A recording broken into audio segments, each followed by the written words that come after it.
we are going to look at the amyl alkynes. Do I need the mic? Not really, right? But then while watching the videos, you won't get any sound.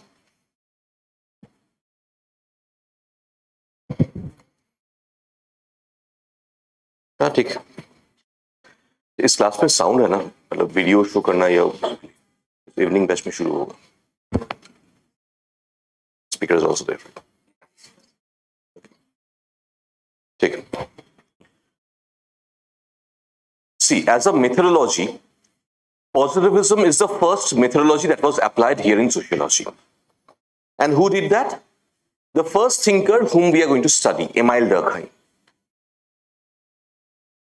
Not only that, all the initial scholars, say starting from Auguste Comte, Herbert Spencer, Emil Durkheim, they all were trying to establish sociology in lines of positivism. Okay. Again and again, I'm using the term positivism. First, let's come to the basic concept of positivism. What do we mean by positivism? Right. Put the heading as positivism.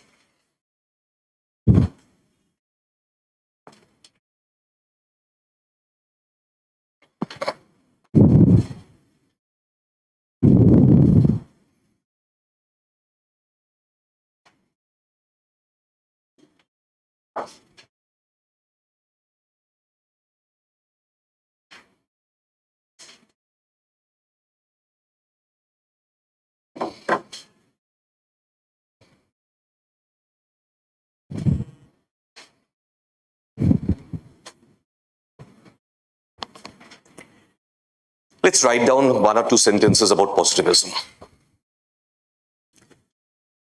As a methodology,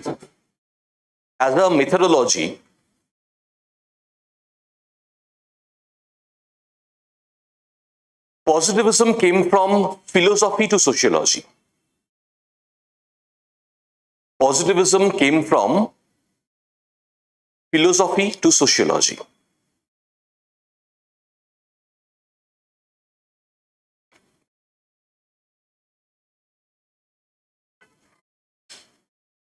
Full stop. All the three founding fathers of sociology,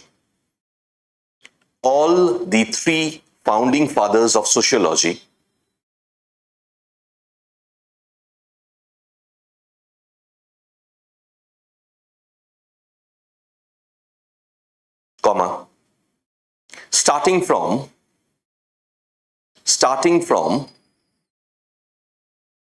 Auguste Comte,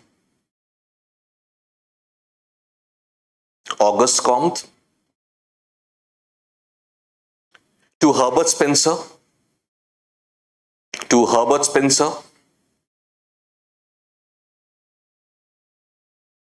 to Emil Durkheim,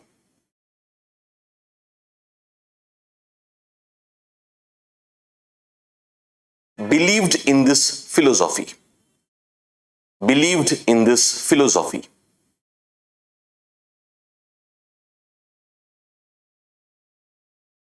Put a full stop.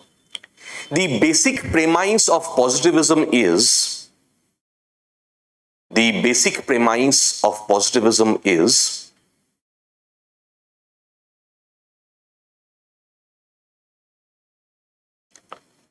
to establish sociology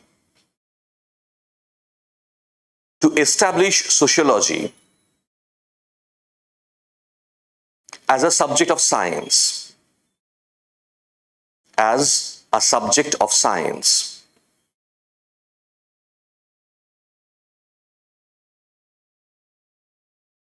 and thereby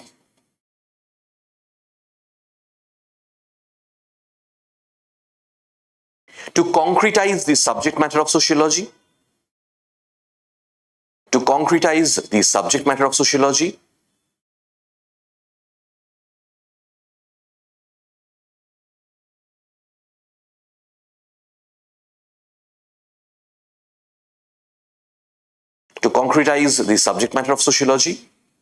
and develop general laws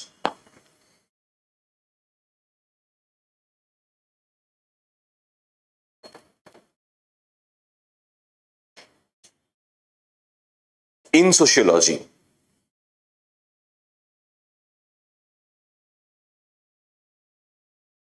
Comma, just like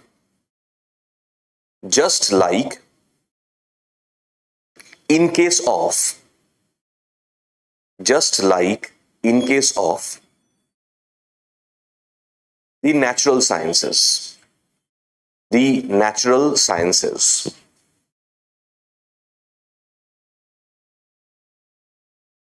Put a full stop. Okay. Why this fascination about science? Even today in the society, you will see common people, they have a unique fascination about science. Why this fascination?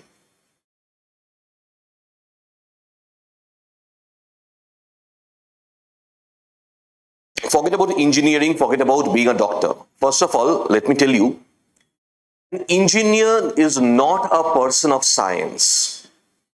It's a unique misconception that we have in India. An engineer is just a technician. In fact, for your information, the BE engineers who go from India to other countries, whether USA or even especially in the Middle Eastern countries, they are treated as polytechnical engineers, technicians. You need to complete your ME, Masters in Engineering, to be treated as an engineer worldwide. Before that, you're not treated as an engineer. Okay. Now the question is, and then let's talk about why I said that the engineers are not people of science. They're not dealing with the regular application of sciences. Nah. They're taught about certain techniques and they're supposed to apply that much only. Clear? That's what the engineers are supposed to do. But look at the misnomer, look at the misconception in the society. Right? Today, engineering is practically replacing the regular bachelor's degree. Right? Previously, the way they used to get the regular bachelor's degree, today people are getting the engineering degree instead of that. That's how things are happening. We are looking at the mushrooming of engineering colleges and all these things. Private engineering colleges and those things are happening. Anyway, now the question is, why do we treat science this way? Not just in India, worldwide, there was a time, right, especially say this 1800s, the 19th century, in Europe and in the Western Hemisphere, they were also doing the same thing. The way we are doing it today in India, 200 years back, the same thing was happening in Europe. That's the only difference. Right? Why? Why this fascination about science?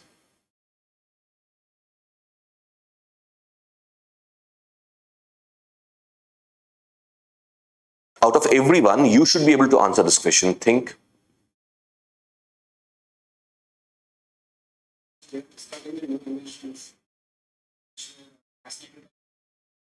No, it goes far more to the deep.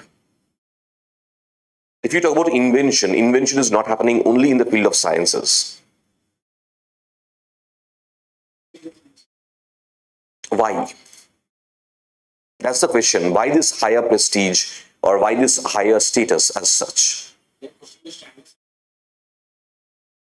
They were questioning? Now you came to the right point. It all started with that notion of right to ask questions. French Revolution, right? For the first time, people got the taste of freedom. For the first time, people got the taste of their rights. Right? This right to ask questions, as I talked about in the class, led to rise of rationality, rise of logic, rise of scientific thinking. Previously, this was not there. Just imagine Galileo Galilei had to write a letter of apology to the church. Why? Before Galileo Galilei, the church had burnt 54 scientists. They were called Illuminatis. I don't know whether you've ever heard this term Illuminati or not. Right? All the conspiracy theories and everything are surrounded about the Illuminatis. No, that's not what they are. The term Illuminati came from the word illumination. Illumination of the thought process. Illumination means what? Brightening up, lighting something, to illuminate. From there comes the word Illuminati, from illumination. These people, they were trying to bring in rationality, bring in logic. They were talking about asking questions. Do you think an authority like church can ever entertain this notion of asking questions? Result, they were all burnt at stake. Right? This victimhood made them heroes. When you go through Mahabharata, don't you feel a little bit sad about Karna? No? Do you think he got what he deserved? Was it his fault that he was a bastard? Whose fault was that? His biological parents. Right? If someone is to be blamed, we should be blaming Surya, sun. We should be blaming Kunti. But Karna bore the brunt. In spite of being capable, just imagine the Abhishap, the Shapa that was given to Karna. Why? Who gave that? Parashuram. So many. Be specific. Who was the teacher of Parashuram? Who was the teacher of Karna? Parashuram. Parashuram was the teacher of two greats in Mahabharata, Bhishma and Karna. Bhishma defeated Parashuram.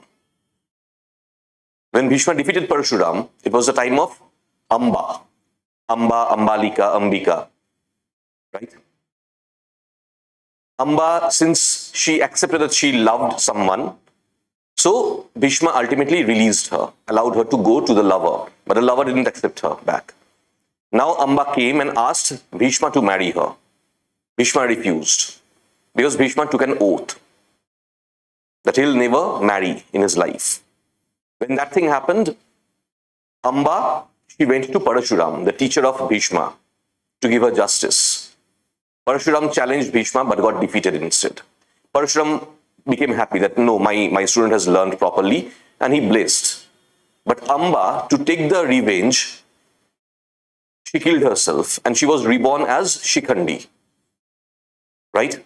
That's Amba. The other student of Parashuram that I'm looking at is Karna. Karna goes to Parashuram in the form of a Brahmin boy. On one particular occasion, Parashuram was sleeping on the lap of Karna. One insect was supposed to bite Parashuram. Karna protected Parashuram, but the insect, that was a scorpion kind of a thing, that bit Karna instead. Karna didn't move. He stayed there, so that his teacher does not get disturbed. He stayed there. He bore the burnt. He bore the pain. When Parashuram woke up and he saw that, he got very angry with Karna. Why? A Brahmin boy would not be having this much of strength, this much of stamina to bear the pain. And he started cursing Karna. Karna said, yes, it's my fault. I'm not a Brahmin. My father is a chariot driver. I'm the son of a chariot driver, Sutaputra. Parashuram again got angry. You're still lying to me. This kind of strength, this kind of courage can only be among the Kshatriyas. You are a Kshatriya. But Karna didn't knew that. What was his fault? He was cursed by his teacher that the moment you will be needing your training, your teachings the most, you'll forget them all. And why was he cursed? Because of something he never knew.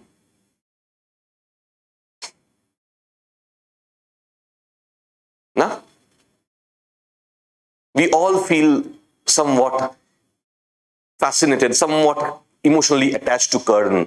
Okay, this guy is a genuine victim. Okay, the same thing happens with the 54 Illuminatis, the 54 scientists who are burnt alive in St. Peter's Square.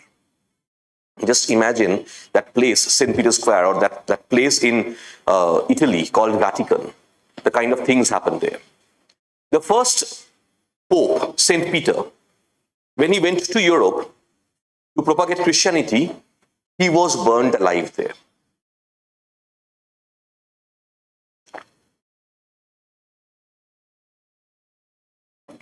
Let's talk about the 12 original students of Jesus Christ, who are called as apostles. I know I am deviating a little bit from my topic, but there's a reason for this deviation.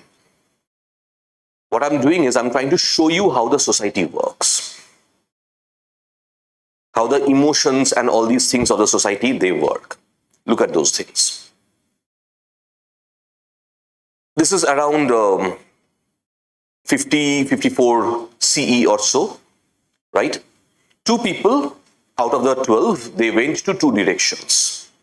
St. Thomas comes to India. St. Peter goes to Europe. They both are students of Jesus himself, part of the original 12. These original 12, they are called apostles. Okay? Where is the grave of St. Thomas?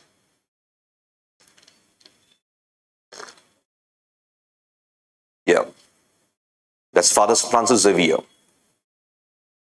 Where is the grave of Thomas? Take out your phones. Search for Sanctum Basilica, Chennai.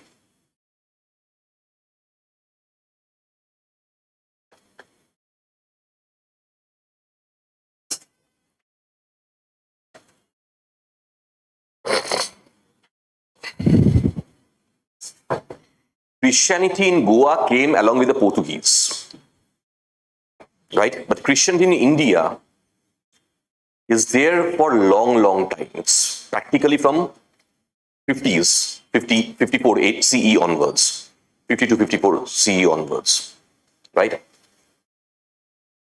You couldn't find Sanctum Basilica? That's the new. Chennai, properly Chennai. Sant Home Basilica. S-A-N-T, Sant Home, H-O-M-E. Sant Home Basilica, Chennai.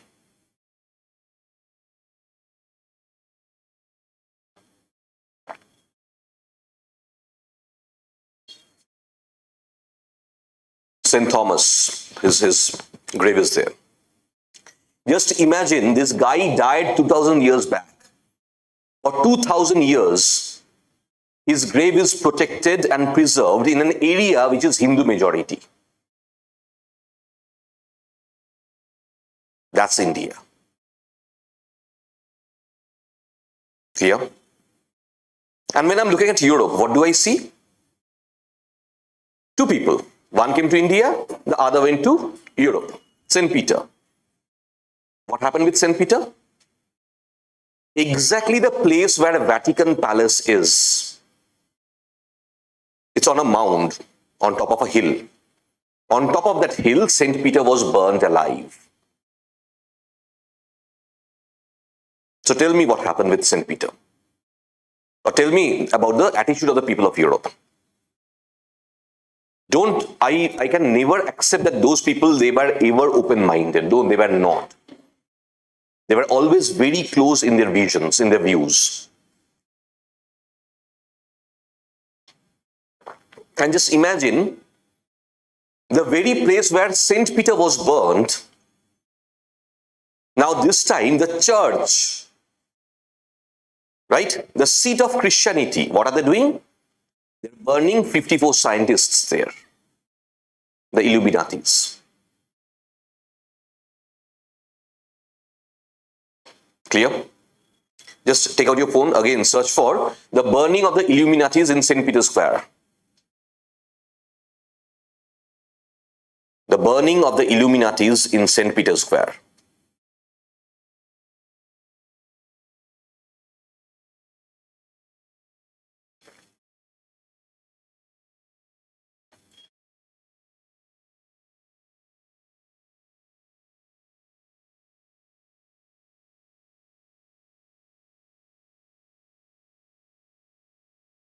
I don't think it happened at once, it happened over a period of time.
There are some graphic images, I don't know whether I'll find them or not.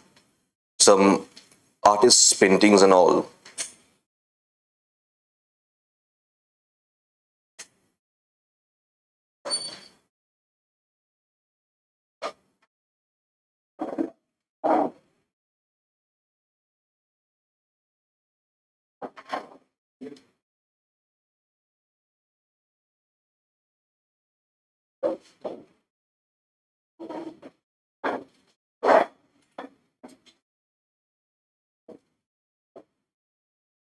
Anyway, something around 1774 or so that this incident happened in 1700s. Okay, number of popes who have taken charge of the Christian church, the Catholic Christian church, they have been very orthodox kind of people, and they could not accept these challenges. As a result of that, these instances happened. Anyway, let me come back to what we were talking about. And don't think this happened only with the people of science, only with the Illuminatis. This happened even with women. Just 100 years period, from 1400 CE to 1500 CE, right? 15th century. More than 1 million women in Europe, they were burnt alive by the name of witches. They were called witches. Why? They had the guts to ask question. Anyone who asked question, they were all tagged as enemy of the church or something of that sort. right? In this backdrop, when post-French Revolution, people are getting the right to ask question. People for the first time, they are getting the right, or they're understanding this. Yes, we can ask questions. We have the right to ask questions.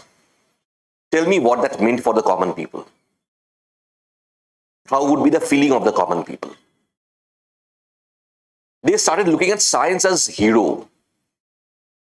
Science is that hero which empowered them to challenge church, which empowered them to challenge the orthodoxy, to challenge the oppression of church. That's how they started looking at science. When I'm looking at B.R. Ambedkar, when I'm looking at Jyotiba Phule, I'm looking at even Pandit Jawaharlal Nehru, they all are talking about scientific temper. Why? The kind of oppression, social oppression that was going on in India. To remove that social oppression, they started talking about science. No, think scientifically, think logically. You tell me about caste system, you tell me about untouchability. What was that? You tell me a condition where even animals were preferred over human beings. A cattle, a cow had more prestige than human beings. That's society I'm looking at.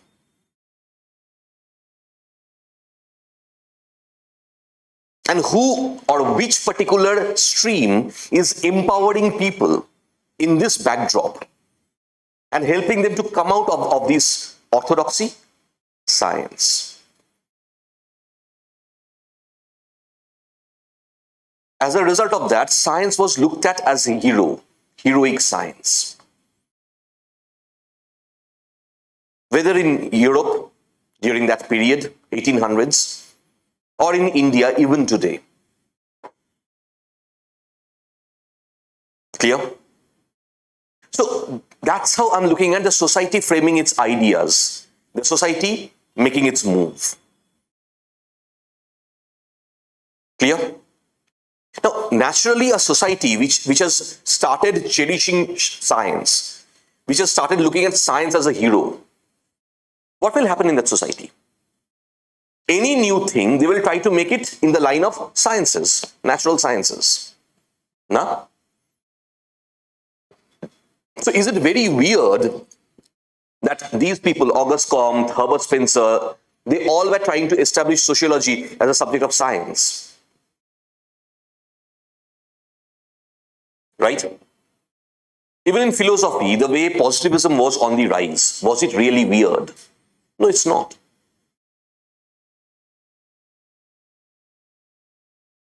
Today, I'm talking about Karn in the class. Today, I can talk about Ravana in the class. Let me ask you about Ravana. Who is Ravana? Who is this evil? Please help me understand. How bad was Ravana, the Rakshasa king? How many of you have actually read Ramayana? I'm not asking you how many of you have watched Ramayana in the TV. First, it started with Ramananda Sagar, 1990. And then in so many channels, Colors and God knows what not. In every channel, they started coming up with Ramayana or Mahabharata. I'm not talking about that Ramayana or that Mahabharata. That has no authentic source.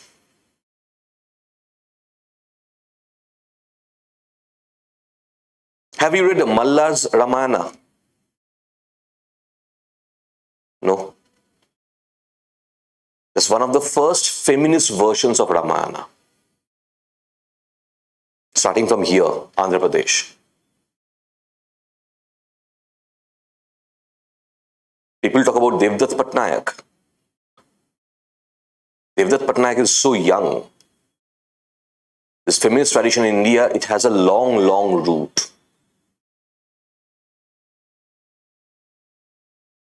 Anyway, which Ramayana have you read? None. Okay. your idea about Ravana.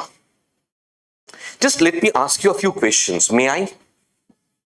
Tell me about a rapist. Okay, I'm openly calling a person a rapist, and I'm saying a rapist who kidnaps a girl to rape her and then tells that girl, for next 1 year, I'm not going to touch you.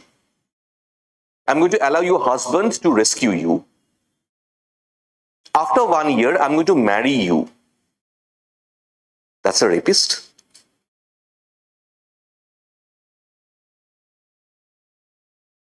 I'm looking at a son who knows his mother is a Rakshasi, whose mother is not good.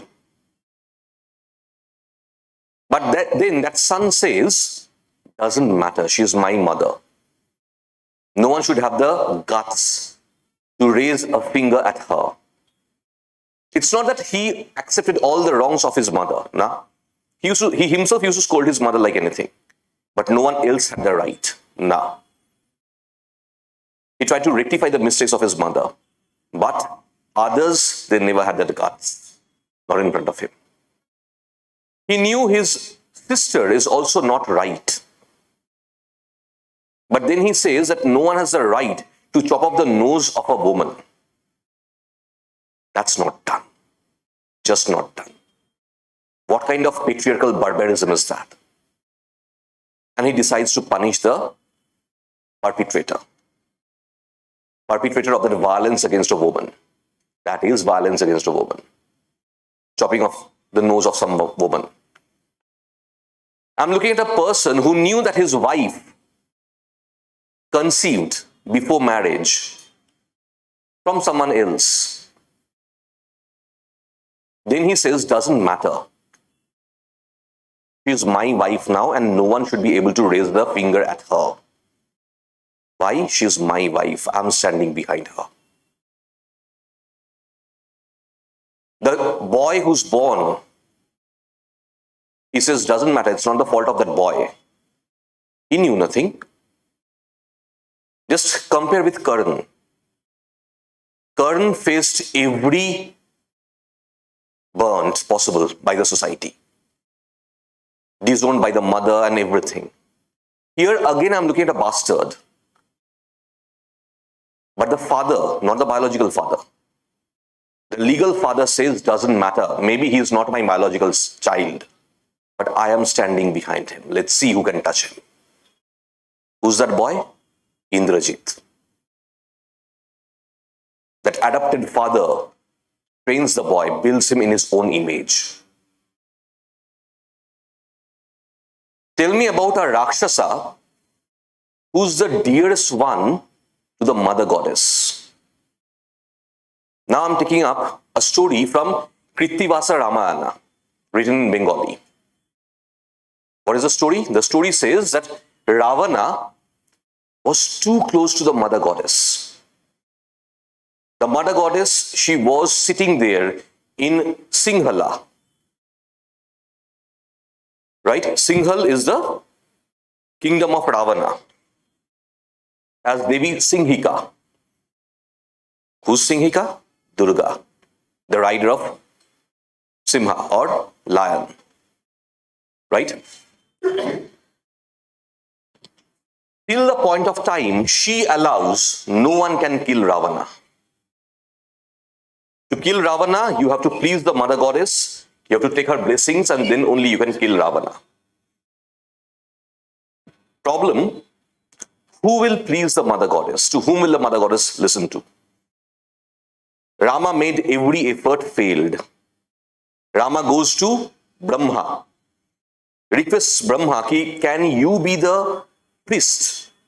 Can you do the worshipping? Can you do the puja of mother goddess so that mother goddess blesses me so that I can kill Ravana? Brahma says, no, this is even beyond me. There is only one person whose request the mother goddess will listen to. Who's that one person? Ravana himself. On one particular day, Ravana was taking a bath. Right? According to Hindu scriptures, at the time of taking bath, the moment you're coming out of your bath, if someone asks you for something, you should oblige that person. You cannot say no. Rama goes to Ravana in the form of a beggar. Ravana was coming out of the bath. Rama asks Ravana that I am asking you for something. Do you promise to give that to me? Ravana said, okay, fine. Now Rama leaves his form of the beggar and he requests Ravana, I want to worship the mother goddess for her blessing so that I can kill you. Will you be the priest? Who becomes the priest? Ravana himself. I'm looking at a Rakshasa who knew all the 4 Vedas, who had all the 4 Vedas in his fingertips. Mythologically, if I go by the mythologies, the Shiva Tandava Stotram, the particular stotra, which is considered to be one of the most powerful for worshipping of Shiva, and one of the most dear ones of Shiva, was actually written by Ravana. So who is this villain? And in comparison to this villain, I'm looking at a hero. A hero who knew his wife is pregnant, and then just because someone said some nonsense, he left the wife. Rama, he discarded Sita when Sita was pregnant. Maryada Purushottam.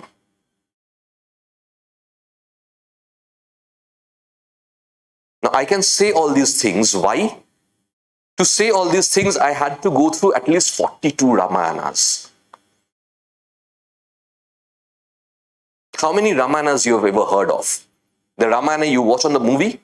On the TVs, that's Tulsi Dasa's Ramayana, Ramcharitmanas, the Northern Indian version, one of the Northern Indian versions. There are 300 plus Ramayanas. I cannot claim I have read all of them. No, I have not.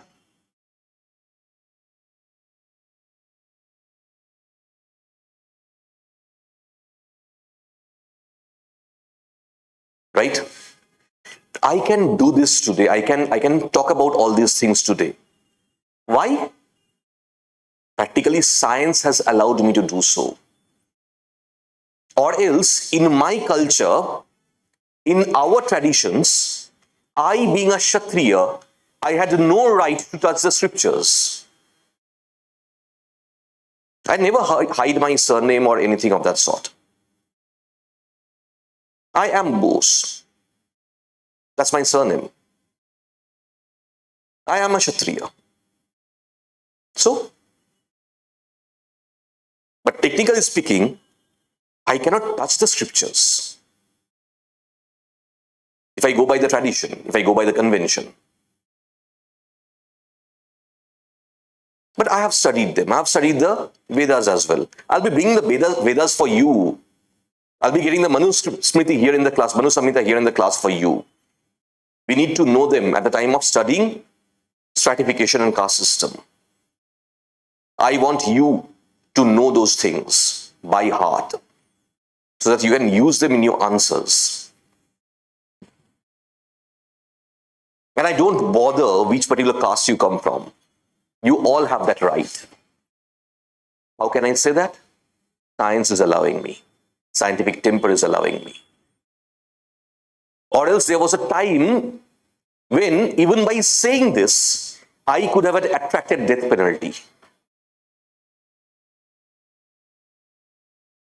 Just a person, a Kshatriya, saying that yes, he is going to make his students study the scriptures, I could have attracted death penalty.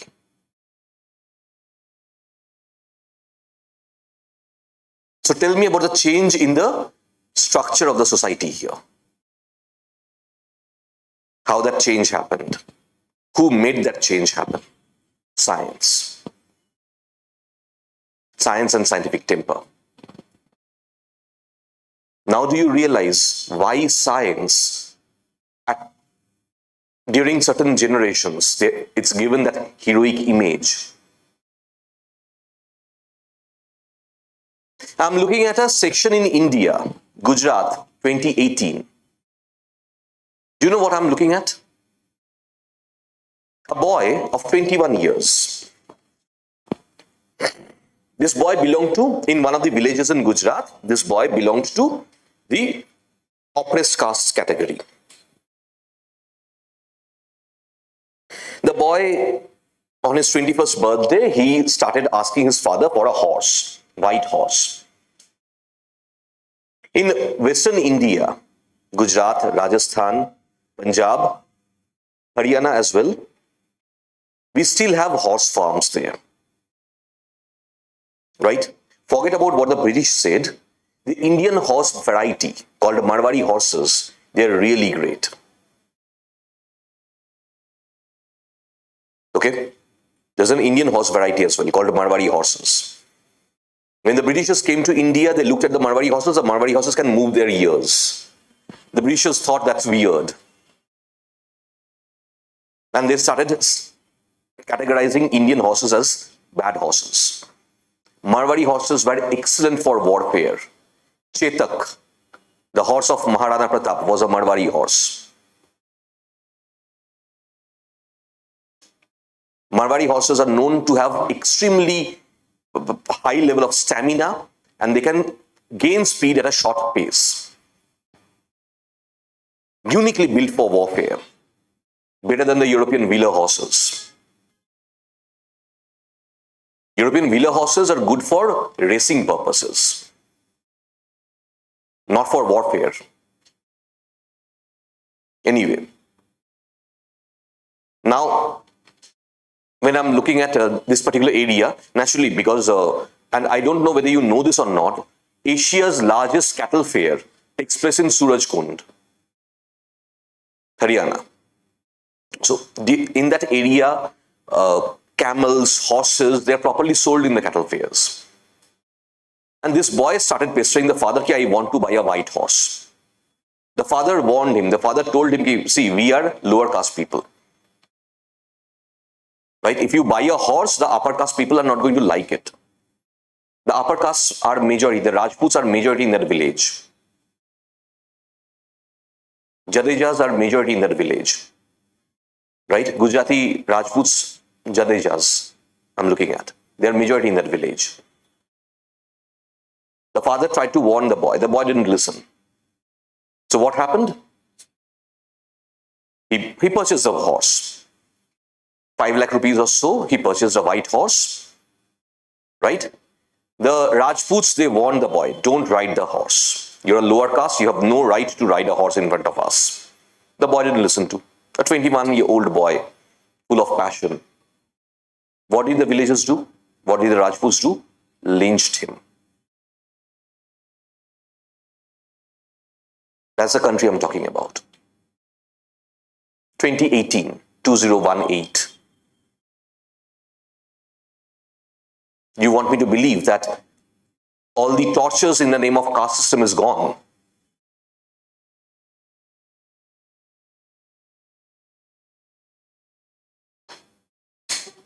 Clear? That's what I'm looking at.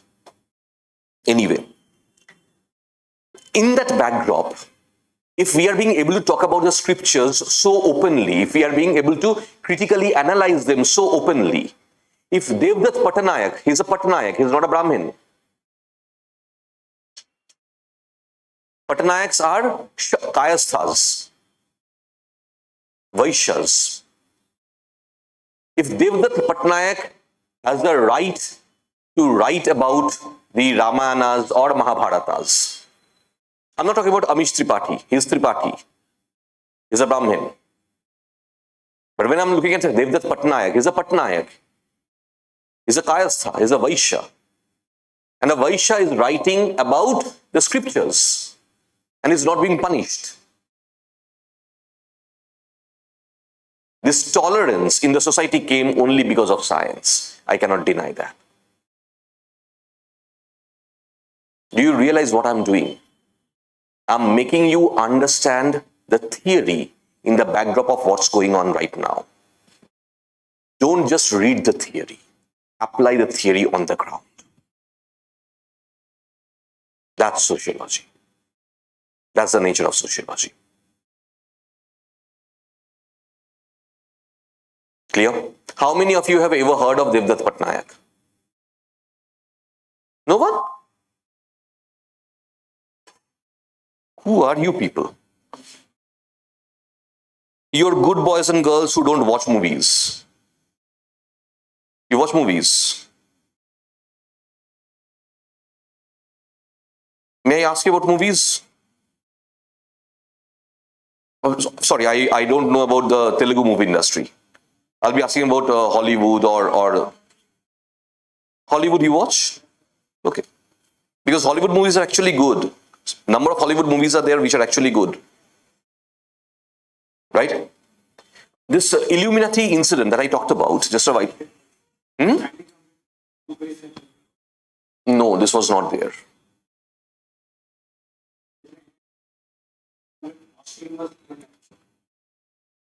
More than that, this was actually shown in Angels and Demons. Right? Anyway, let me show you about.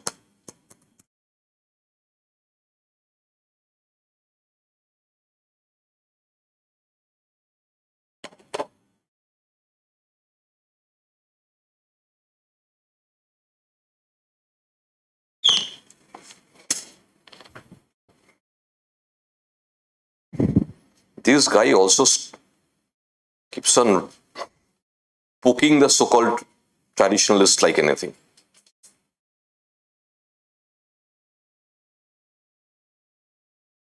Number of books, Jaya, Sita, right?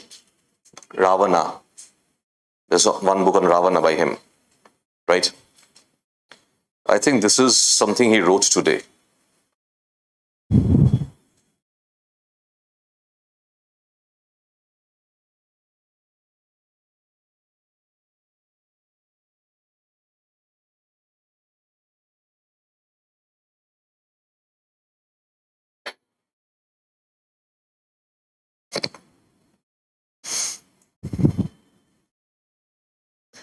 Charvaka is a rishi who gave a doctrine. Today, I think today only he has posted this in it's not Twitter anymore, it's X, right?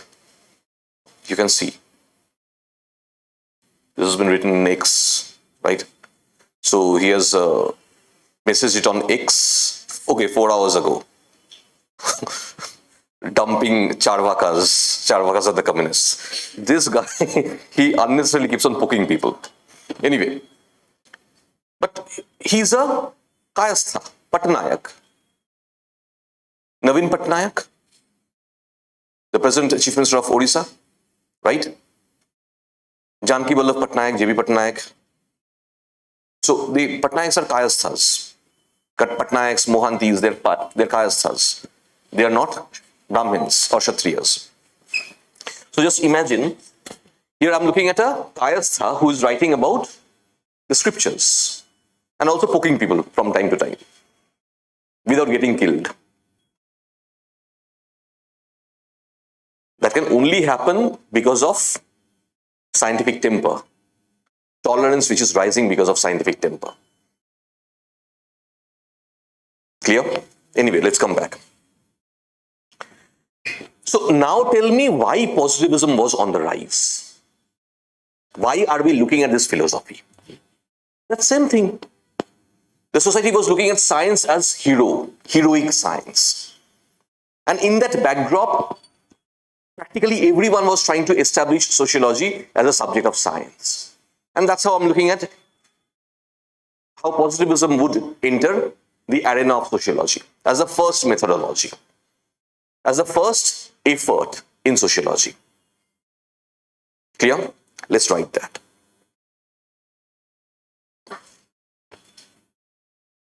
Next paragraph.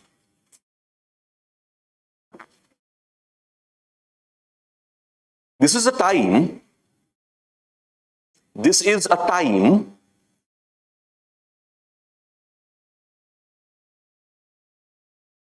when People were looking at science as a hero. People were looking at science as a hero. Put a full stop. A hero, comma,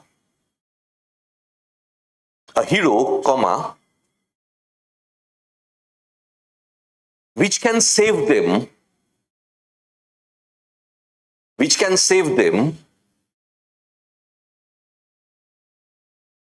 from the orthodox society,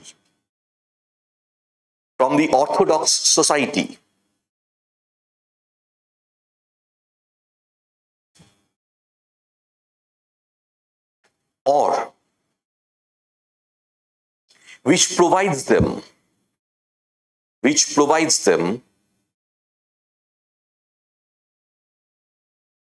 with the right to ask questions,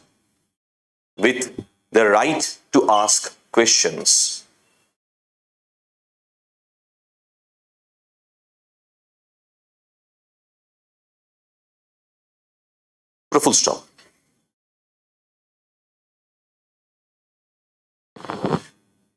It is because of this idea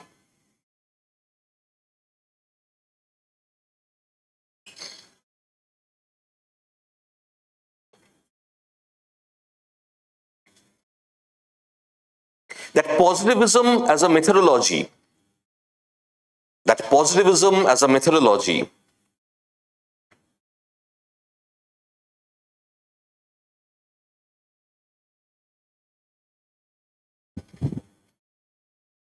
started becoming too strong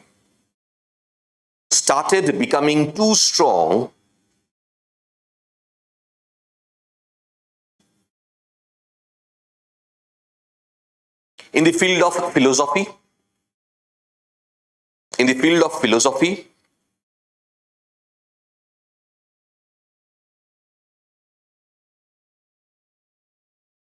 and from there,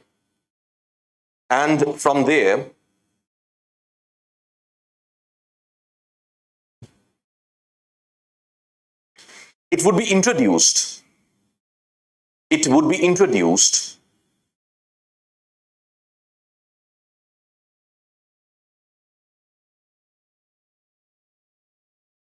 into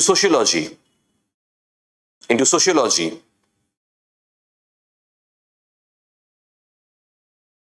by all the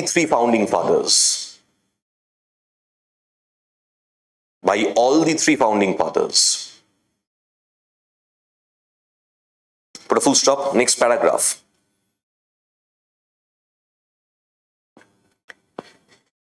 Things went to such an extent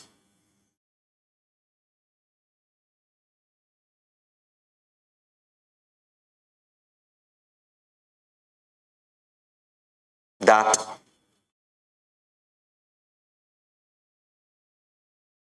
Auguste Comte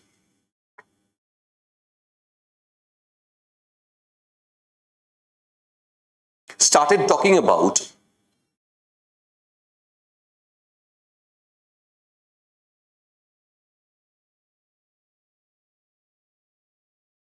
the three stages of evolution of human history, of human society, make it. The three stages of evolution of human society.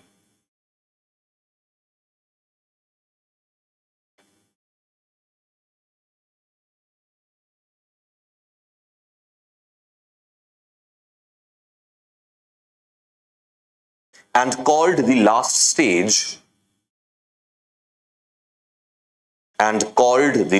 stage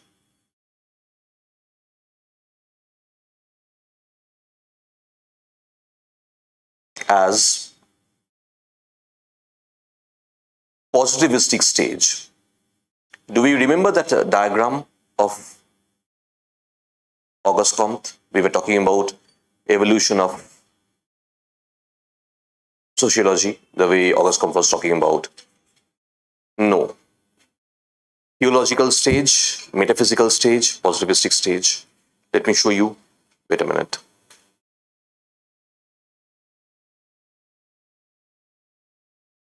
Do I have it with me right now? I don't think so.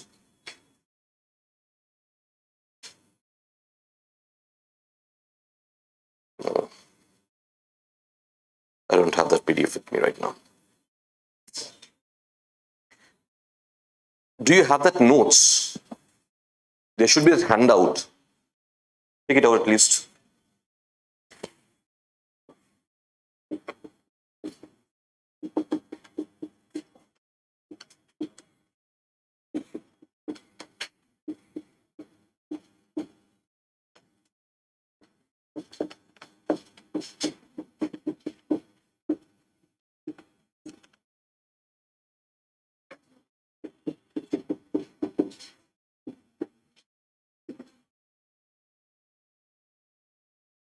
Don't we remember this?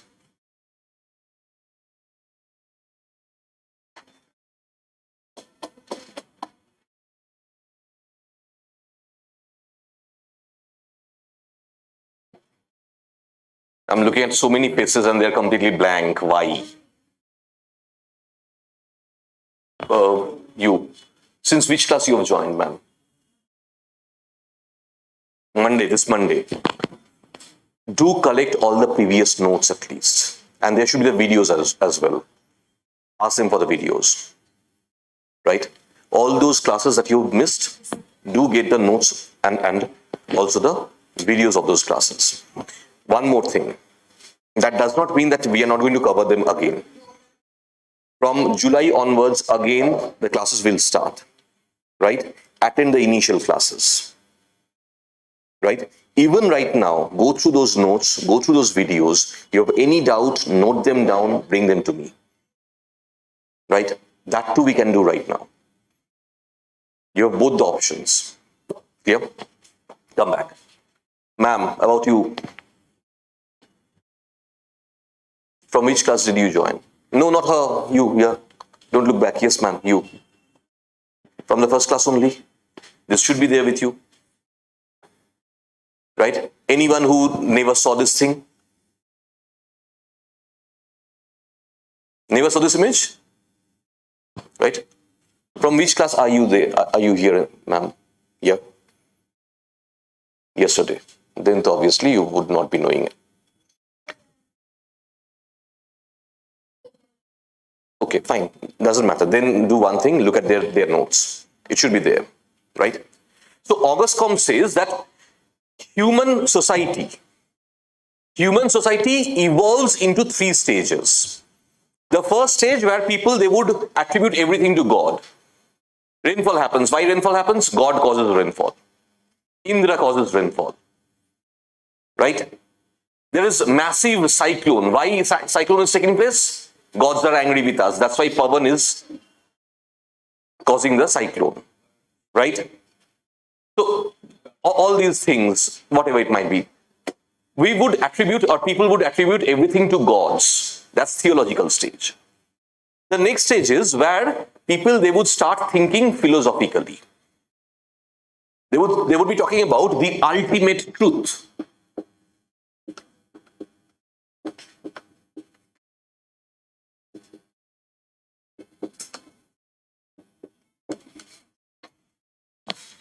That's metaphysical stage. But the last stage where they would become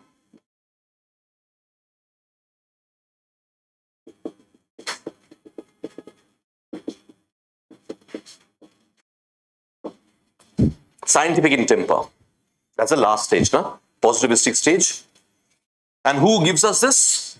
August Comte.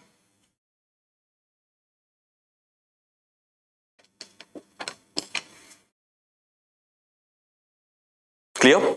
So this is what I was writing there. Read the last line now, please. I've forgotten it completely.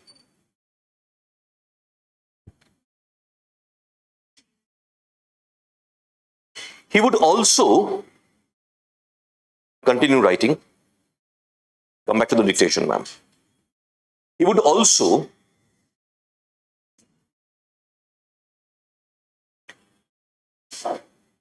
categorize sociology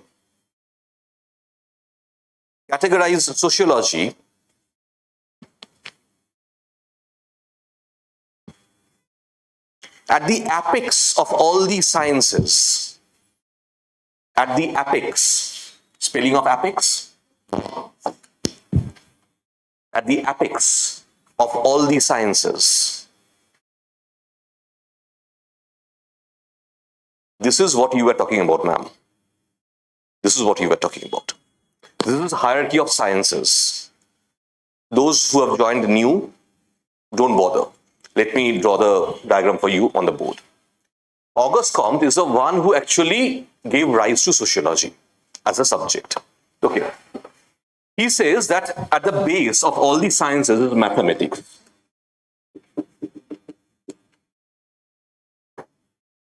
Whether we talk about Archimedes or anyone for that matter, who were they? Ever heard of Archimedes? Right? The crazy half-mad man. He was a mathematician. But being a mathematician, the two unique things he did in his life. Number one, buoyancy. Right? He was supposed to weigh, or he was supposed to find out whether the crown made for the king was truly made up of 24 karat of gold or not. Right? He was thinking, and what did he do? On one particular day, he was about to take a bath. He put his foot in the bathtub, water splashed out, and he got the idea of buoyancy from there. Right? In the half-naked condition, he ran to the court. Yeah, he was taking a bath, and from there only he ran to the court. I found out, eureka, eureka, and he would go there. That's how the term eureka became so popularized. Right? So I'm looking at that half-mad man, that crazy man. The other great thing that he gave us, Greece was about to get attacked. Right? A major naval force, the force of the Iranians, Persians, they were about to attack Greece. Right? What did he do? He placed concave lenses on the sea beaches. And then those concave lenses were focused on the sails of the ships. The sun's rays, solar rays, they were concentrated on the sails of the ships, and as a result, those sails started burning the whole ships. I'm looking at a mathematician who applied two principles of physics. The first one was buoyancy. The second one was about the behavior of light and rays, right? So that's what I'm looking at, Archimedes. Fine, but essentially, who was he? A mathematician. So here, Auguste Comte says that at the foundation, the base of all the subjects of sciences is mathematics. Above mathematics, a bit more complex than mathematics, and above mathematics is physics.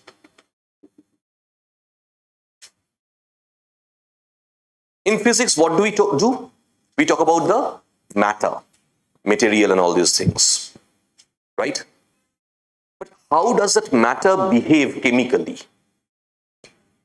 Comes another discipline from physics, a bit more complex than physics, called chemistry, right? There are two branches of chemistry, multiple branches. I'm talking about two branches. Organic chemistry and inorganic chemistry. What is organic chemistry doing? It talks about how the chemical compositions within our bodies operate. Right? So from chemistry, I'm getting another subject with more complex than chemistry. Biology. Biology is about whom? Human beings. The behavioral part of that human beings in the society is being dealt by sociology. This is practically a hierarchy of sciences being given to us by this guy, Auguste Comte. That's what you wrote just now. Clear? So this is what they were doing. Fine? Next paragraph. Can someone read the whole thing loudly, please?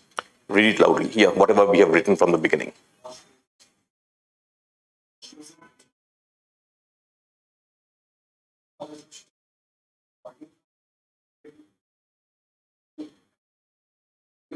philosophy.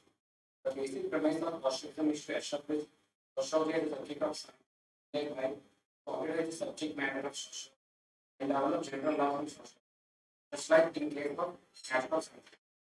This type and difficult direction is hero.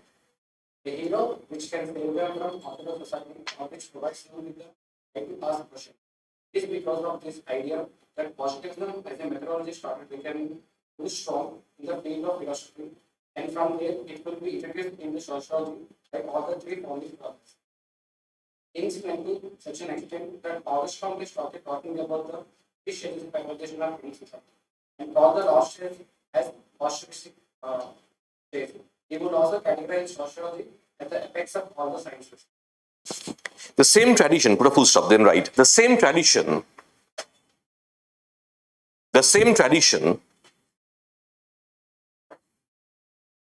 can be seen,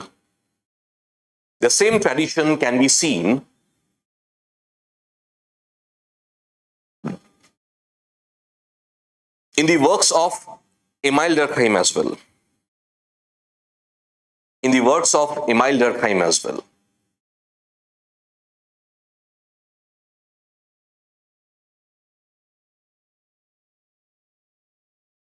According to Durkheim,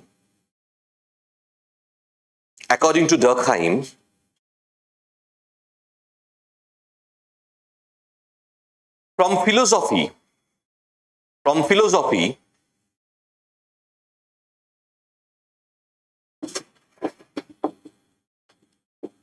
came out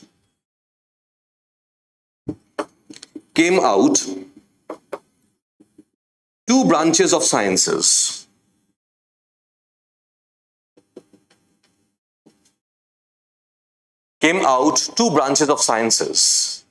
Namely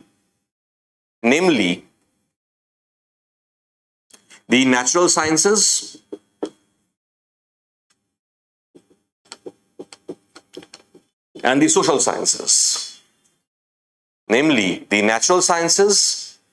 and the social sciences.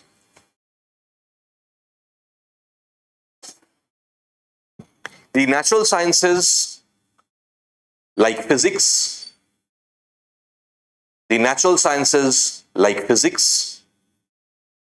the social sciences like sociology.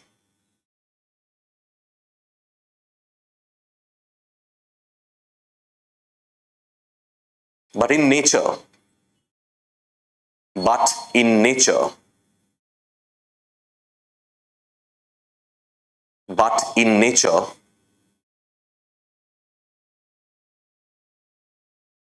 both of these branches are similar.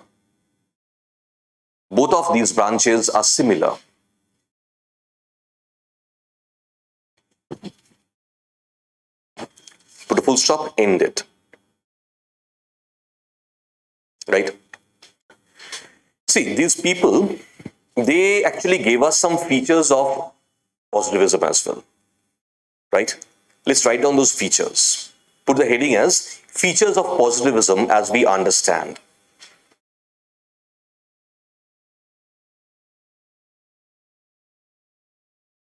Features of positivism as we understand.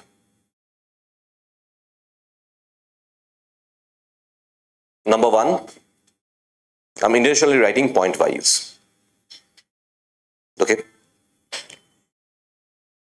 Sociology is not different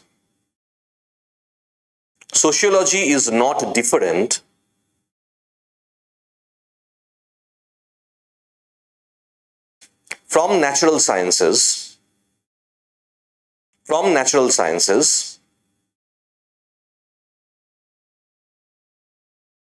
as far as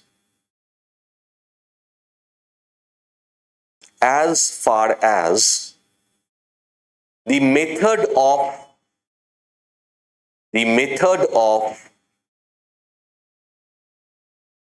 inquiry is concerned. The method of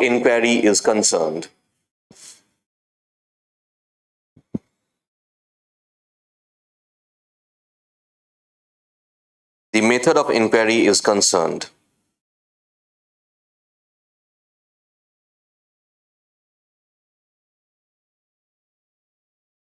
Put a full stop.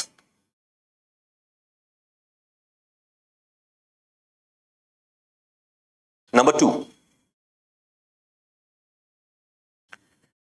it celebrates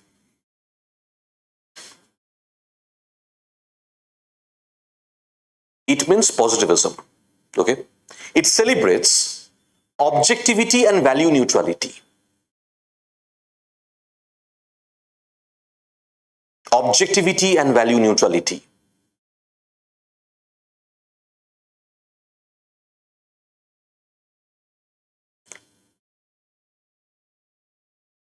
Because of the idea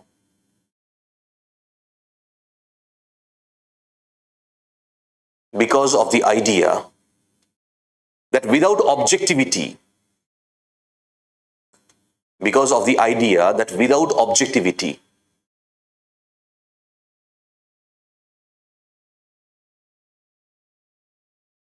we cannot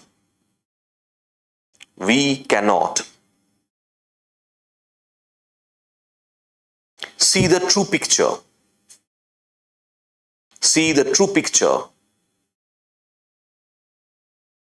of reality.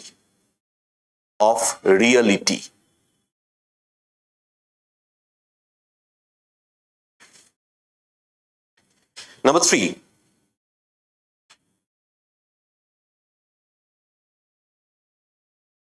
sociology is a formal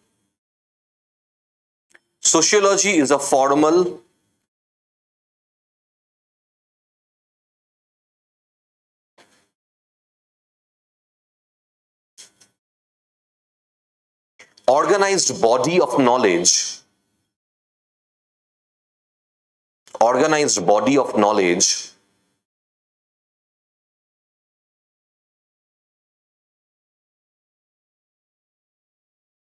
characterized by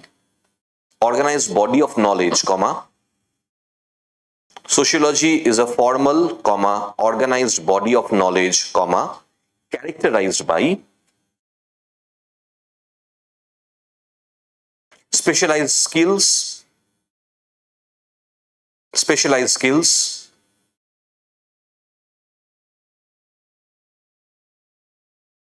and techno-scientific vocabulary.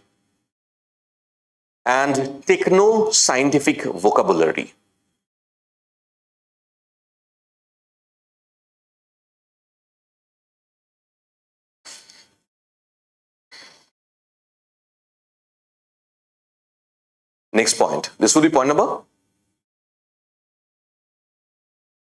4th. Okay. Number 4. The scientific knowledge of society.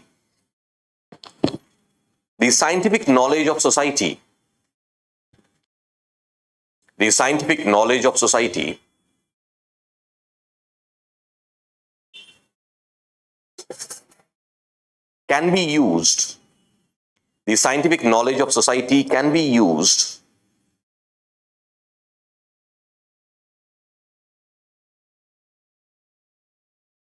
for social engineering.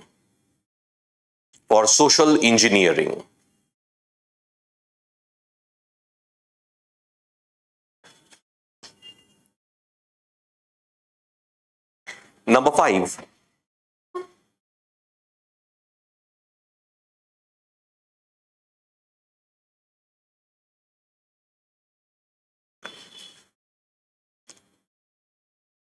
If sociology aspires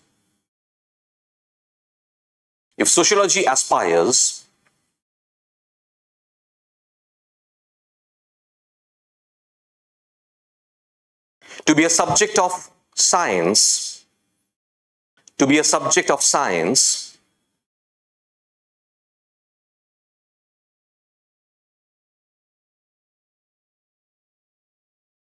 it needs to provide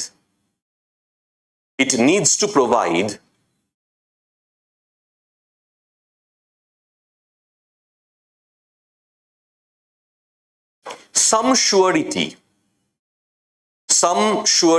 S-U-R-I-T-Y, some surety of results of results, but with the high level of variability factor,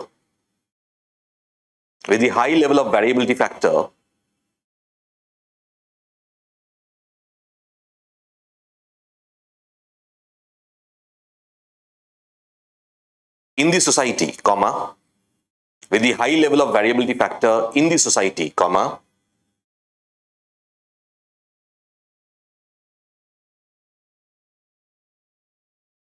it becomes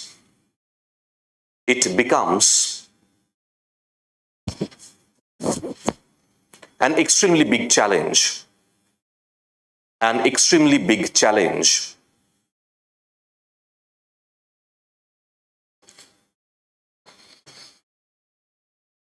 Put a full stop.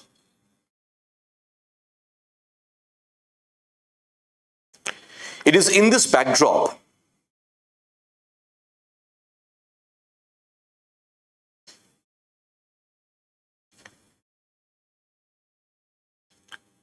the proponents of positivism, Proponents, proponents means those who started talking about positivism. The proponents of positivism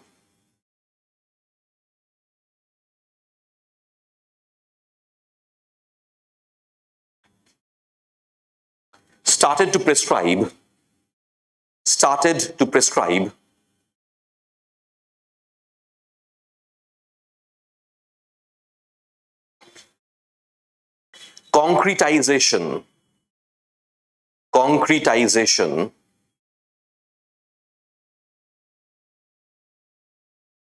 concretization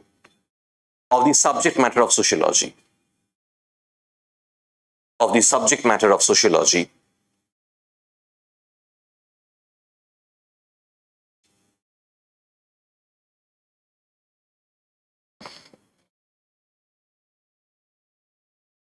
to remove the variability factors,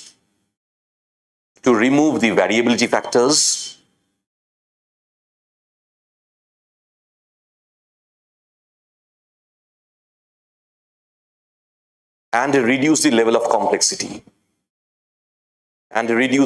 complexity.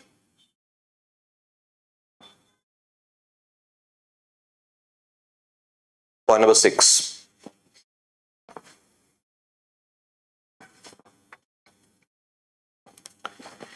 The proponents of positivism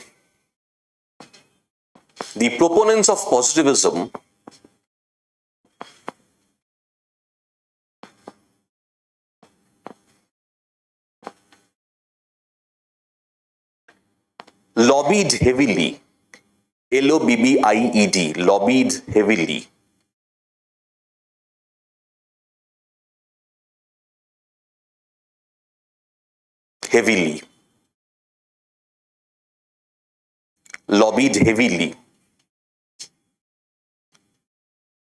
for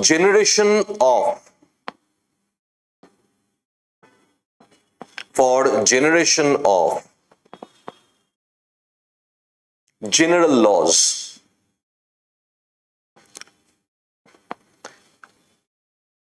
Hold a minute. Instead of generation, change the word generation, call it formulation. Formulation of general laws.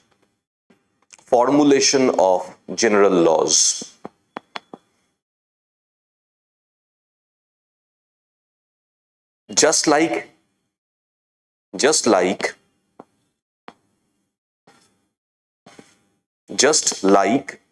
in the natural sciences.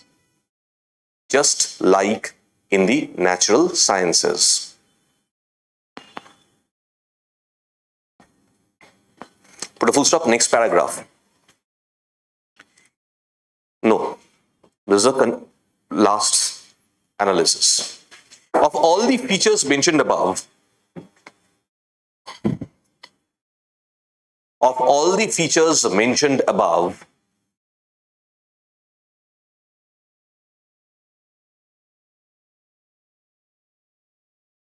the last two are most significant. Are most significant.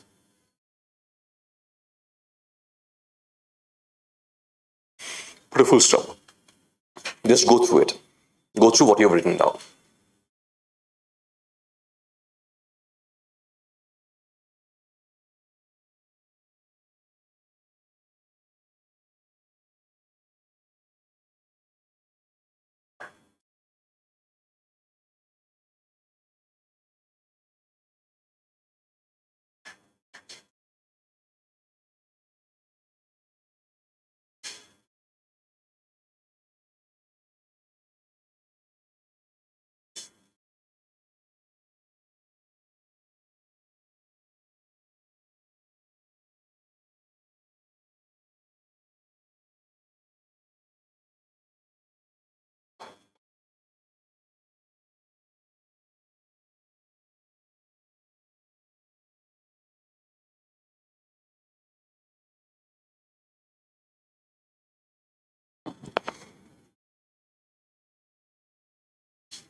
Clear for everyone?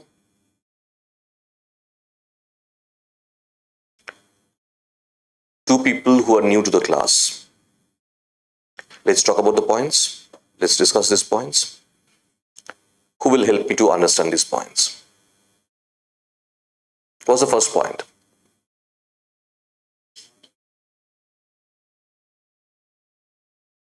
Help me understand.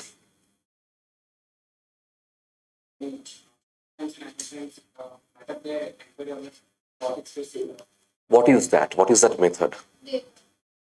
Scientific methodology we were talking about yesterday. No? What is the idea? Scientific methodologies, they're applicable for the natural sciences as well. And they're applicable for the sociology as well. No? Take out all the features of scientific methodologies. We have wrote them yesterday, right? Take them out.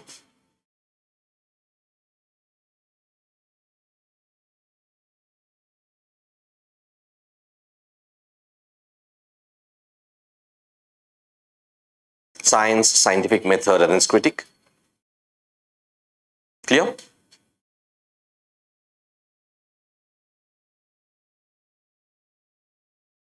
This was the first point. This was the first feature.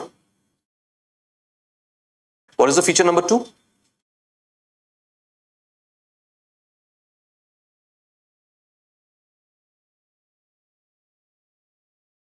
To celebrate objectivity and value neutrality.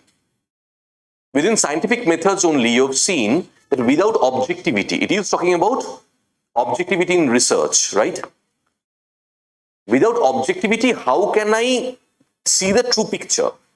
Let's talk about me wearing a pink sunglass. By chance, someday I go nuts. I come to the class wearing pink sunglass, right? Don't tell me how I'll look. I know how I'll look. But what I'll be looking at, what will be the color of everything? Pink. Right? Someday I'll come to the class wearing a black sunglass. I won't have to see any of you. Right? Anyway, let's come back. So I'm looking at that aspect. Clear? Next one. Third feature.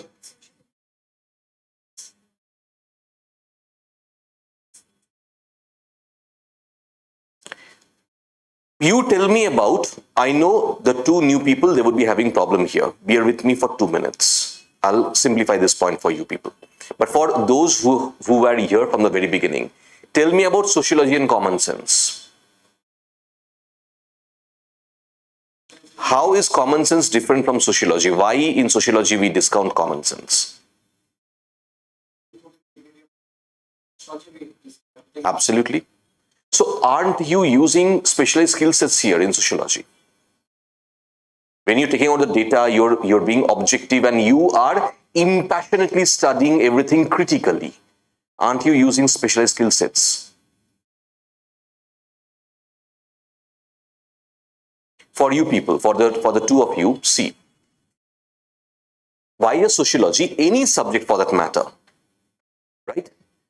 Any dedicated subject, that subject would be having its own way of studying, own methodology. Mathematics has its own methodology. All the theorems, you have studied some of the theorems in your class 9, 10, right? Similarly, in sociology as well, we have so many theories and number of ways which we use, which we apply in our studies, right? Say, for example, yesterday when I was talking about the syllabus, at the end we discussed the syllabus, na? There I was talking about the methodologies, 5 methodological strands. I talked about that, right? And I talked about positivism there, functionalism there, radical perspective or Marxist perspective. I talked about interactionist perspective and symbolic interactionism. I didn't elaborate. I just mentioned them and I moved on, right? Let's talk about positivism that we have studied till now. Looking at sociology as a subject of science and then studying things accordingly. Isn't that also a specialized way of approach? A specific way of approach? Am I being generalist? No, I have a specific way, right? Now for everyone, again, the two of you missed one point, that is scope of the subject sociology. If you have the syllabus, just take out the syllabus, please.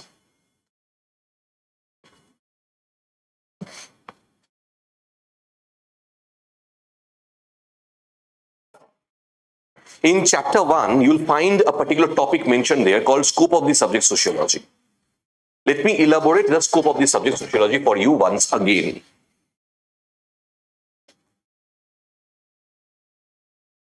What is the scope of the subject sociology? Let's see. What does we study? What do we study in sociology? Society. How do we study society? From 5 different angles.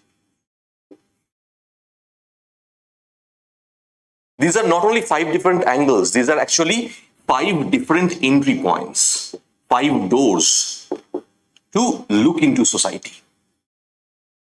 What are these? Social action. Social action is nothing but behavior within society. Let me ask you, when you go to someone's house, right, you ask for water. Say you went to someone's house, you asked for water. Is that person going to give you water in his hands? Okay, you wanted water, have this. How is he going to give you the water? In a glass. Are you going to take your tongue out and start licking the water like a dog? Are you going to jump into the water? Tell me, the moment the person offers you water, what are you going to do? Even if you are extremely thirsty, the first thing that you'll do, you'll thank the person. You won't jump into the water. You'll thank the person, take the glass of water, and then you'll drink it properly like a human being. Why won't you jump into the water? Why after going to the house of a person, you won't just push the person, you're very thirsty, man, push the person aside, go to the kitchen, drink water from there. No, you're not going to do that. You're going to behave in a particular way. Why? Manners. Who teaches you the manners? Society. That's social action. Okay. Similarly,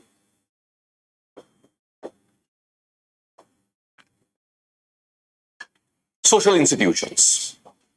Let's talk about the legal system. Let's talk about the political system. These are what? These are institutions of the society. Right? Polity that you study, that's this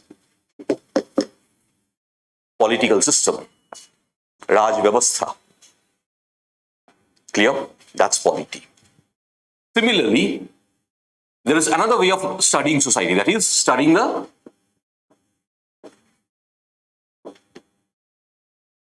social structure. Say the way people are categorized in the society. I'm looking at the elites, say, let's talk about monetary forms, in monetary forms, right? I'm looking at people below poverty line. They're also called lower class. Then I'm looking at lower middle class. Then I'm looking at middle class. Then I'm looking at upper middle class. Then I'm looking at upper class. Similarly, I can talk about caste system. Brahmin, Kshatriya, Vaishya, Shudra, Antaja, untouchables. Are the untouchables there in the society? Are the untouchables Shudras? No, they are not. Shudras are like, who are called Shudras? Barbers, milkmen, carpenter. These people are Shudras.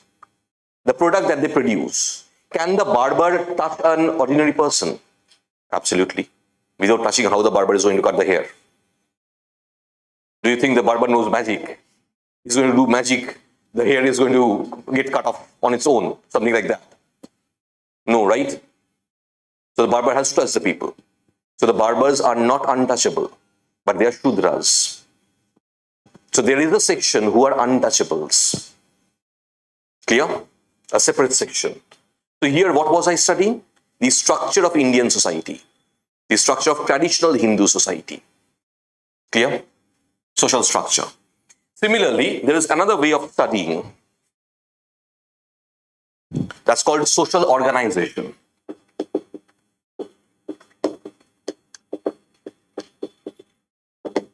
The way the groups they behave in the society. The way the groups interact with each other. Say, for example, a group of Brahmins and a group of Shudras, how they are going to interact with each other. If you know, there was a time when people never used to have food together. Commensality among different people were not allowed. Right? Their dressing style was also different. Today, in the class, when you came to the class, before sitting down, did you ask the caste of the person sitting beside you? Did you ask the caste of the person who was sitting there on the chair before you? You don't bother. So what am I looking at? Behavior of the groups changing. I'm looking at Article 17, abolition of untouchability. That's also what? That's also about behavior of the groups in the society. Social organization. Clear? Always relate theory with what's happening on the ground right now. Then you'll understand the theory better. Clear? And last one is your value, your food habit. Right? Are you using curse words in the class? Am I using curse words in the class? Why not? What will happen?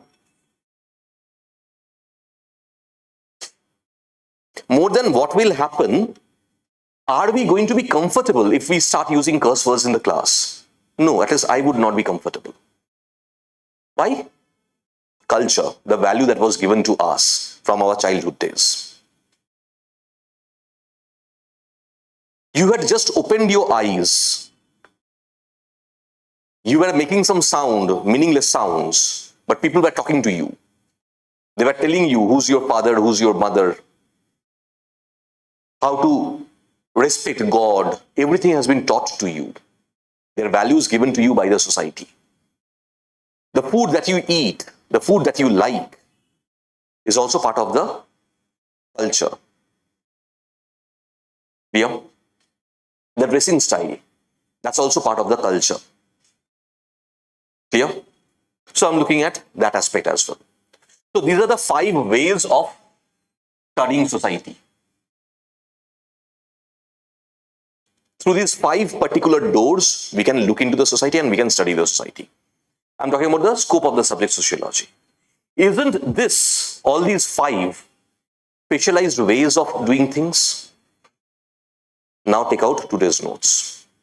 Look at the features of positivism.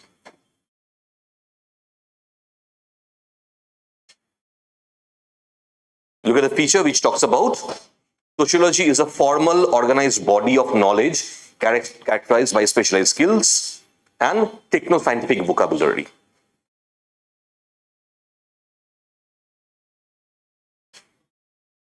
There are particular ways of doing things. Do you realize that?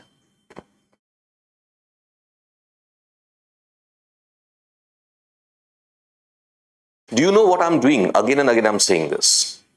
I'm intentionally interlinking the topics of the syllabus. Right? This way I'm doing 2 things. Number 1, I'm revising the concepts as well.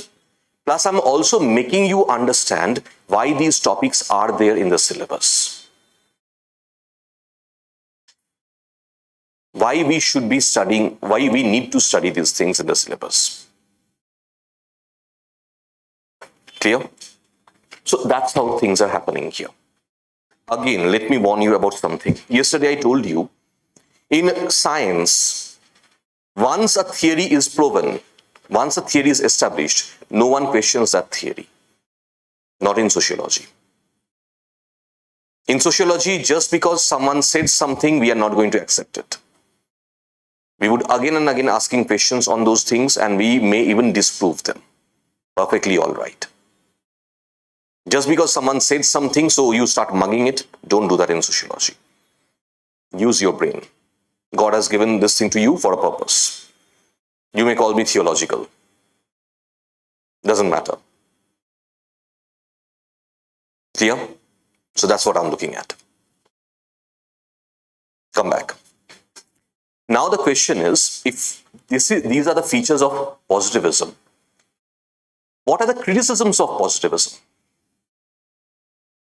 Just a while back I told you, just because some great scholar, some pioneering thinker gave us this methodology does not mean that you have to accept that.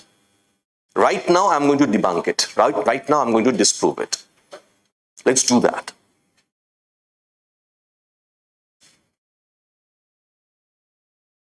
Put the heading, criticism of positivism.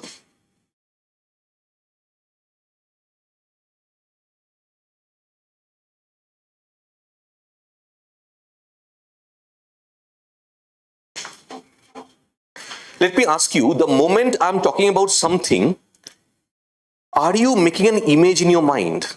Is an image coming into your mind? Even when jokingly I said, if I wear a pink sunglass, did an image came to your mind? Right? That's natural, that's normal. Let's not shy away from anything normal. Clear? Just imagine what an idiot I will be looking like if I wear a pink sunglass in the class. Just imagine 2 big glasses, pink colored on my face, right? I'll look good, nah? I should have 2 horns as well. I know I'll look good. And then just imagine how you look studying from me. I, that idiot looking like that, and you would be coming to study from me. So just imagine how would you look like. There is an idiot teaching and those idiots are studying from that idiot. Nah? So this whole thing was what? Anyway, this whole thing is good. This imagination is good. Why it's good? That helps you to study, that helps you to understand, that make things clear for you, crystal clear for you. It is here only, let me ask you a question. Human imagination and human interpretation, if I take it away, do you remain to be a human being? If I take away human imagination and human interpretation from you, do you remain a human being? No, you don't. What's the difference between AI and human beings? AI is artificial intelligence.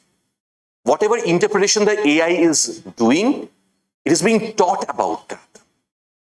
On being taught, the AI is using those things. Now tell me about human imagination. This can never be there in AI. The vividness of your imagination can never be there in the AI. No? Now, in this backdrop, can I carry forward with a study without human imagination and human interpretation?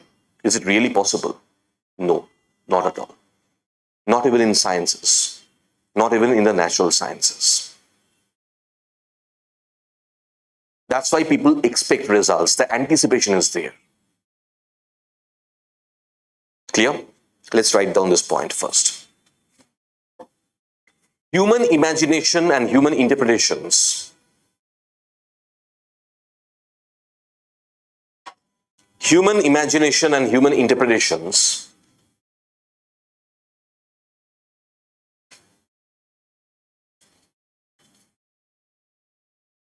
are important parts of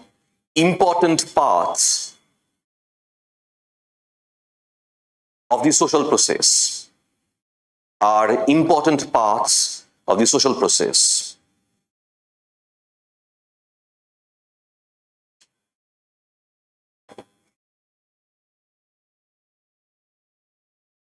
But these are neither recorded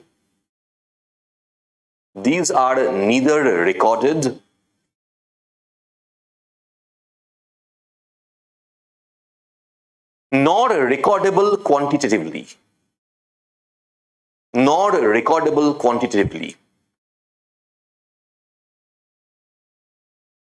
Tell me, how can I record your imagination? How to record your imagination? 3 times you imagined buffalo. 5 times you imagined a cat. Something like that. How to quantify your imagination? Tell me. Not possible. Right? First challenge to scientific methods. That not everything can be measured. Be careful. Number 2.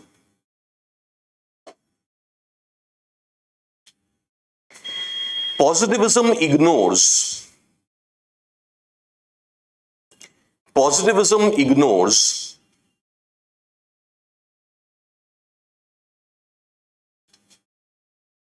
the role of the observer,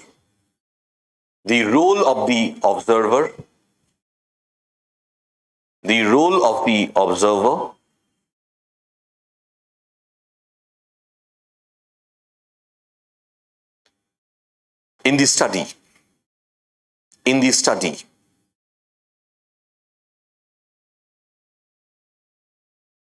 But as we understand today,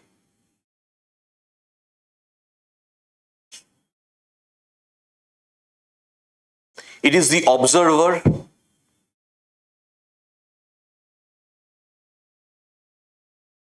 and his or her imagination and interpretation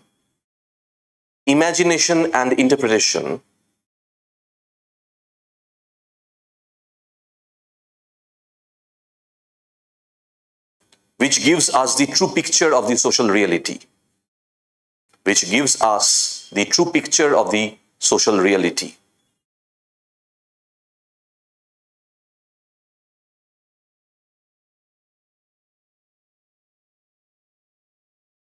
Number 3. Today in sociology,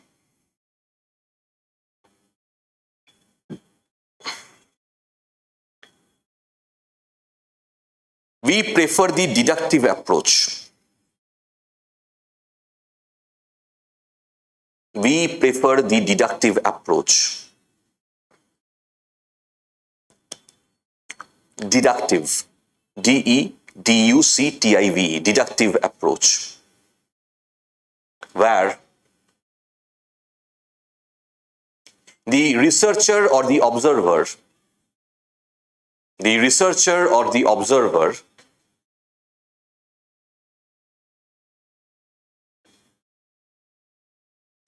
needs to deduce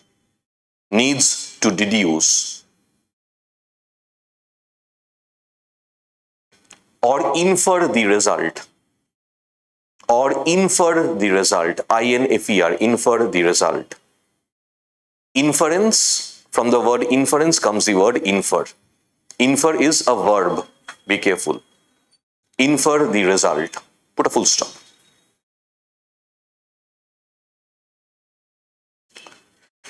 Look at all the 3 points, they are closely interlinked with one another. First comes the point of human imagination and human interpretation. Throughout the society, this is happening. Right? Next, the role of the student of sociology or the social researcher. Next, the deduction made by the social researcher. They all are important today. But the moment we talk about this, right?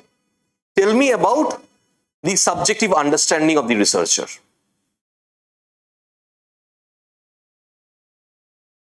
Positivism says there is no scope for that.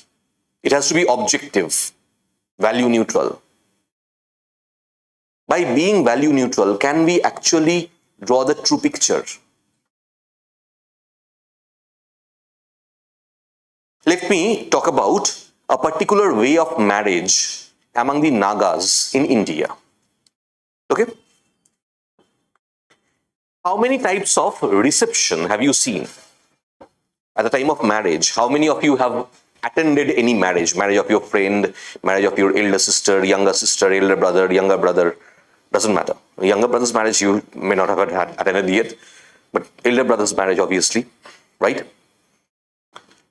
Now the question is, at the time of marriage, when the groom comes, how is the groom received? As a VIP person? Can you imagine a groom comes to the wedding hall, all the women from the girl's family are waiting there with brooms in their hands. The groom comes and they start beating the groom. Is it possible? Yes, it's possible. Among the Nagas, Redingma Nagas. What? In your marriage, absolutely. Right? The groom goes to the girl's house and all the women of the girl's house, they are waiting with brooms and sticks in their hand and they start beating the groom. For half an hour, they beat the groom. If the groom survives, now they get the groom married with their daughter. Why? Strength, exactly. These weird ways are there, weird ways of the society are there. Right? So tell me about these particular rituals. If you go to the Rengma Naga society and you see this is a marriage ritual, how will you feel like? Interesting. The first thing you feel like, what's going on, man? Let's talk about the new culture. Chalo, let's talk about something more interesting. Nah, tak, Renato. Okay. You go to someone's house and the person sprinkles a swine's urine on you to welcome you. Swine, pig. They collect the pig's urine, right? You go to their house, the first thing they do, they sprinkle the pig's urine on you and then they allow you inside the house. Chalo, forget about it. You go to someone's house, the person starts hitting you with salt and pebbles. right? There in a jar, salt and pebble mix is kept. You enter their house, they start taking a handful of salt and pebble and start throwing it at you, hitting you with that. Such a nice welcome, na? How many of you are still feeling interested of experiencing all these things? You know what? Fermented swine's urine is considered to be an antiseptic. That's why it was being sprinkled on you. In the Korean culture, they feel that when you're coming from outside, evil spirits may follow you. So they throw that salt and pebble mix at you, so that all the evil spirits who followed you, they get scared of. Tell me about these cultures.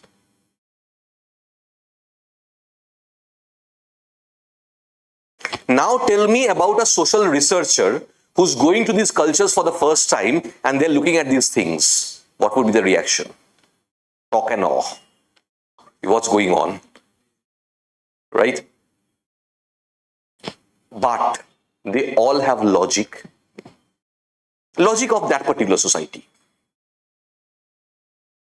Without proper imagination and without proper interpretation, how are you going to study them? How are you going to study these rituals? You tell me. Clear? We human beings, we behave in the weirdest possible way. Do you think all the behaviors of yours are normally normal to everyone else?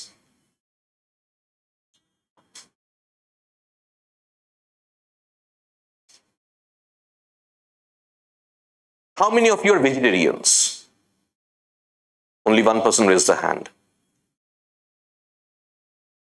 Others are scared of me? Occasionally. Occasionally to everyone in India. Right? Tulsi Maiya. Tulsi, you tear the leaf, you eat that.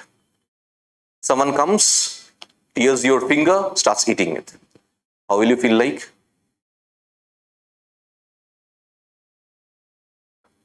Is the Tulsi not alive? Do you want me to believe the Tulsi is not alive? Do you want me to believe when you tore the leaf of the Tulsi, it didn't feel any pain? That you could do. What's wrong in someone eating non-veg food? What's wrong in someone eating chicken? Nothing. Simple. As simple as that. No, don't go by that. This was just an example, okay? So, and more than that, so comfortably we spit on the roads, na? Let me tell you one unique behavior that I have seen in Chennai. A person comes, right, in the traditional villages of Tamil Nadu, a person comes to the house of a particular host, okay? They all, mostly the old age people, they all carry the pan batta. Okay, what is pan batta? These are boxes carrying pan. And in the pan batta, there would be an area for that tuna, calcium as well, right? What did the person do? He took the pan, put it in his mouth, took some tuna from there, had the tuna. There was some extra tuna in his hand. What did he do? He didn't waste it. He put it on the wall. Now think of the host's house. In the host's drawing room, this person is sitting, and in the wall, so comfortably, he put the tuna. Okay? The host didn't say anything. Another person comes. He also has pan batta. He took the pan, but then saw that tuna is over in his pan batta. Somehow the tuna got finished. He looked at the wall, there was that tuna. He took the tuna from there, had it. I'm looking at community way of living. And you feel disgusted with this? Let's talk about the spitting habit of the people having pan masala.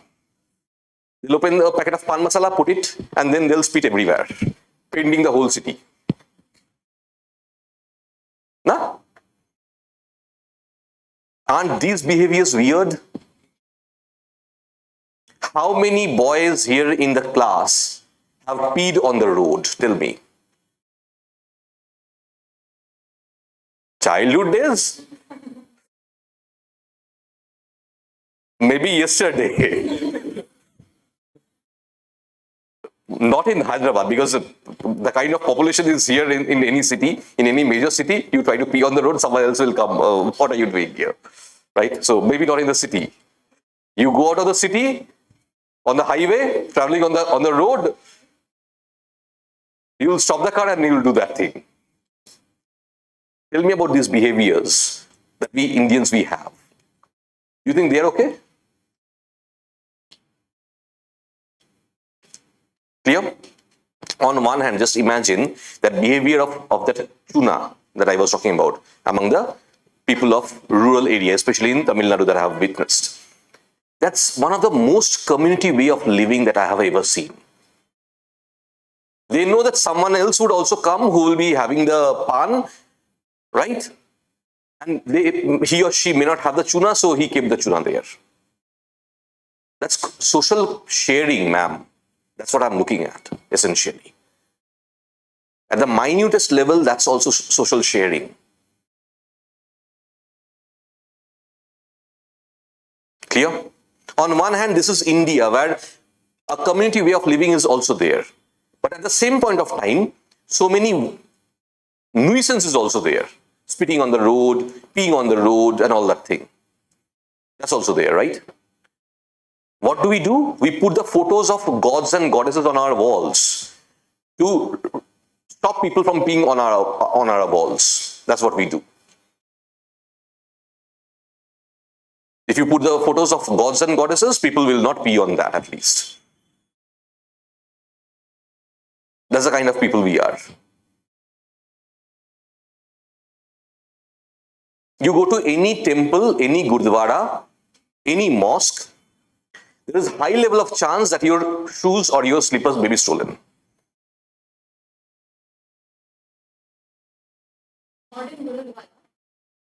In Gurdwara, today they have created that separate way of putting it. Previously, because people used to live in the Gurdwaras as well, na?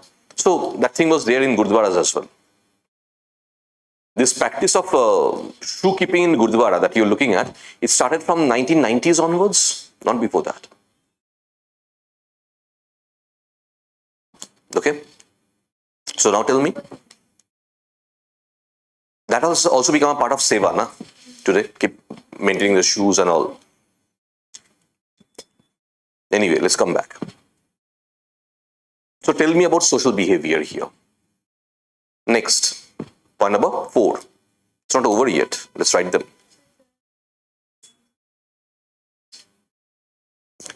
Something, just because it has been discarded, does not mean we should not know about it. If you know about the wrong things, you will not repeat that mistake again. People before you, they have committed these mistakes. Know about their mistakes. Clear? But also, be sympathetic to them. They were just starting the subject. They were bound to make mistakes. To err is human. You do any work. Say you're given 10 works. Believe me, out of 10, 4 things you'll do wrong. Anyone will make a mistake. But then learn from the mistakes. That's why we study them. Clear? Come back. Point number 4. This habit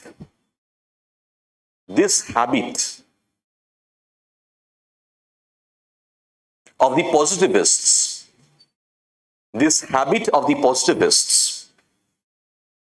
this is 4 or 5? 4, right? This habit of the positivists to concretize the subject matter,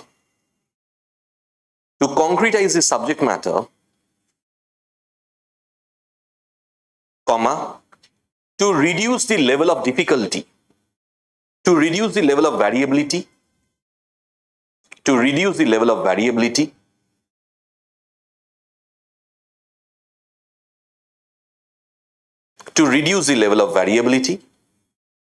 and in turn and in turn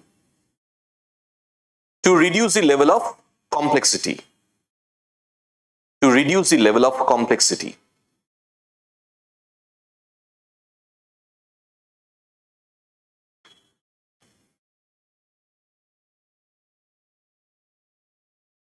Has been categorized by Weber. You'll study about Max Weber later on. Has been categorized by Weber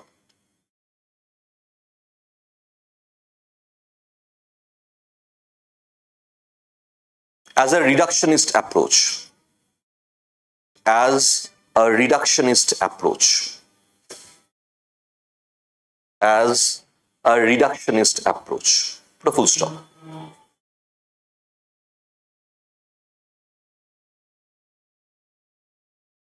Okay. Next, last point. According to Merton, Robert King Merton, we'll study him later on.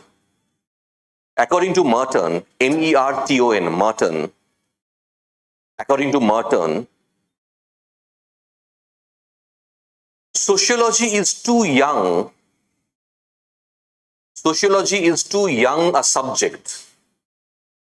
Sociology is too young a subject. Sociology is too young a subject to formulate general laws. To formulate general laws.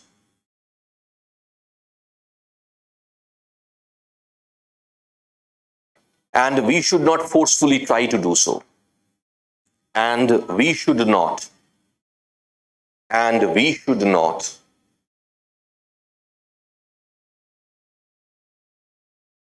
forcefully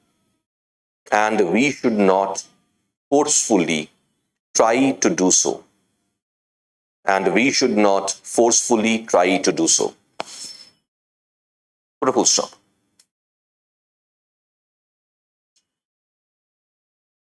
Clear? So tell me about the criticism part.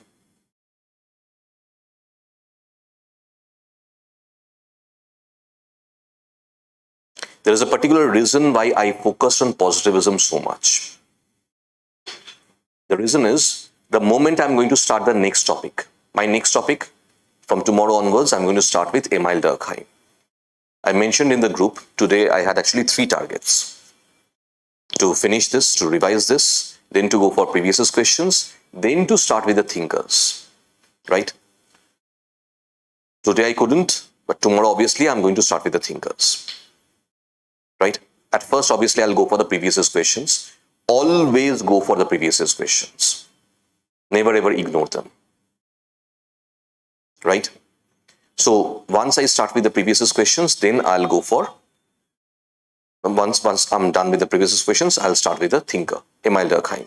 And Emil Durkheim is there in positivism. So, that's the reason why I needed to focus on this so much. Okay? Chalo. I hope the concepts are clear for us. Okay? Chalo. Then let's wrap it up for today. Let's meet tomorrow at 2. Okay? Any doubt, any question that you want to ask me? Any problem, any doubt at all till now? No doubt? Madam, nothing? I would like to talk to you. No. Yeah. Right. Because quite obvious you will be facing so many difficulties, so many problems. Come. Thank you. Thank you, everyone. Bye.